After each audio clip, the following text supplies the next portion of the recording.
Chief Omihukwu, Willie Best Global Resources Nigeria Limited. Omihukwu ya gashiela gị. Onye ọma nọ n'ala dị gbabaga n'Eko.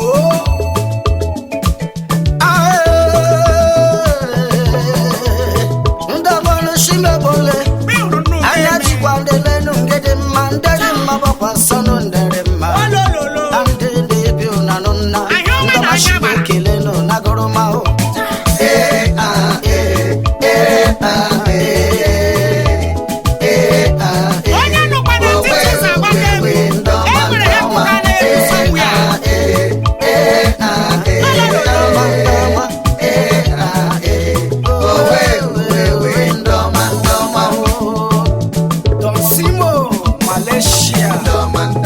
Executive Chairman, 1159 Nightclub, Restaurant and the bar, Asaba Delta State.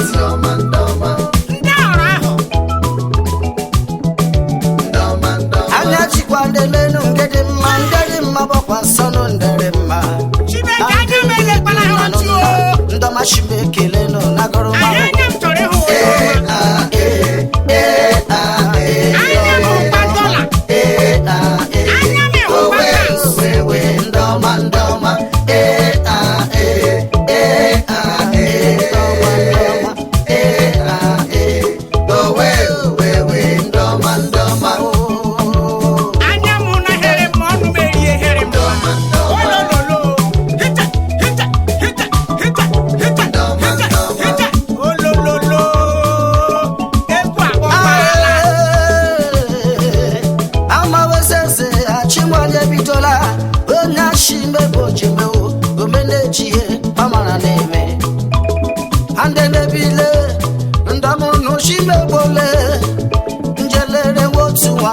Njelere mo jiri moto jebo bere o.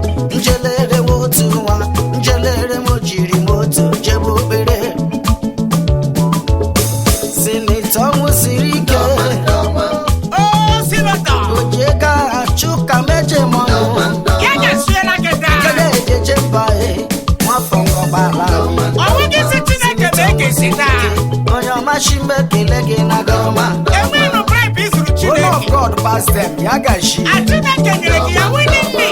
Oh, my fungo bala. Honorable Ugochukwu Okere. Chairman Nani, Agabala fungo bala. Yagashi.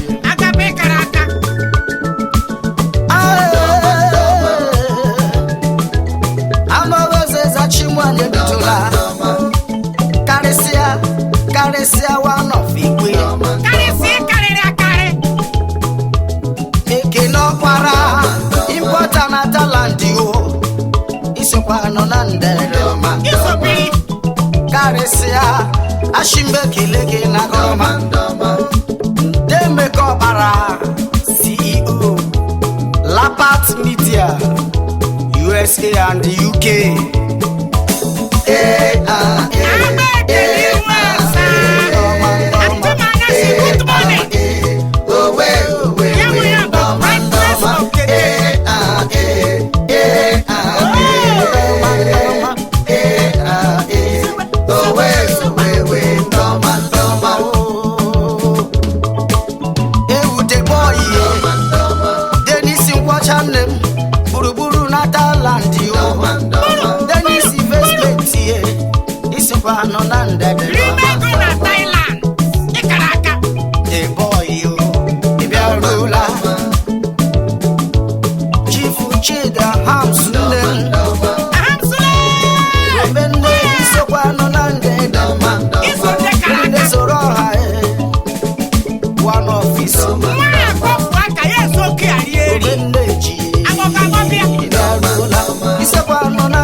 Mashimekele,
chumboso Ogato nyora so na ndere mma Ika jeje mba Hai chief wembe nnem Oko kawanye mma Ashimbe kelege na goma Ogatu Iberu Ana jukwa dele nungede mma Dede mma bakwa sono ndere mma Ande nepio na nonna Ndama shimbe kele nogoroma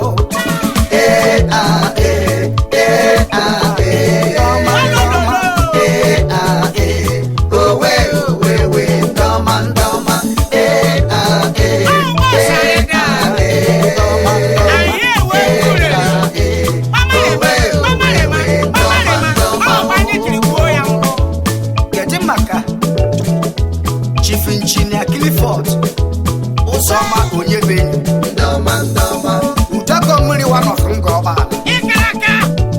Onoma no na London eriga Ya Lady Lolo Tina Ajungo Usodie Mark Ya de prano na mma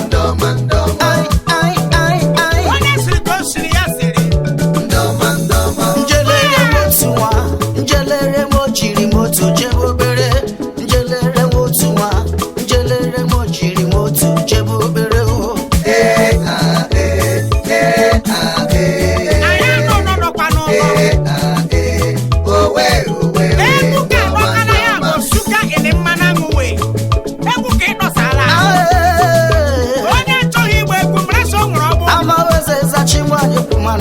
Anya chikwandele nungedi mandeli mabokwa sono ndere ma Ande nebi unabiana Ndama shibe ile nogoro mao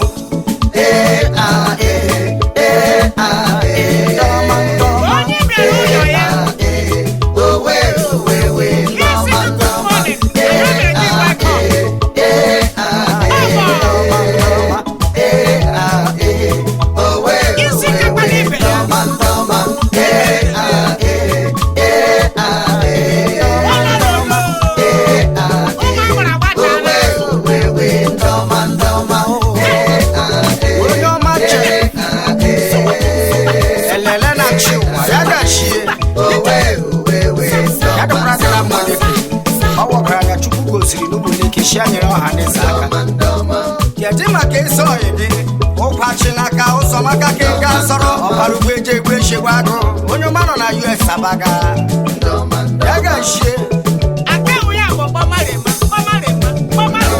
eriri ejiri keko Jeff wa mama eriri ejiri keko no Jeff bedeje no Jeff o aye gasa ande jaga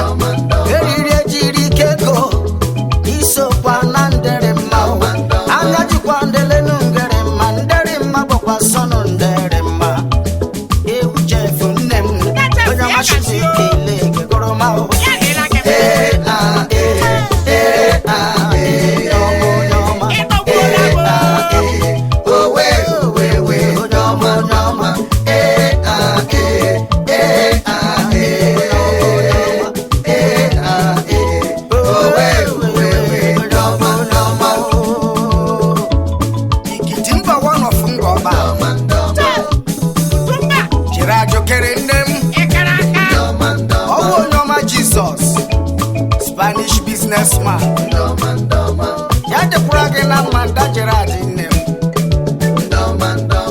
Ekelem na kwagara mda Louis Omaru kweje kweshi Ya ga shie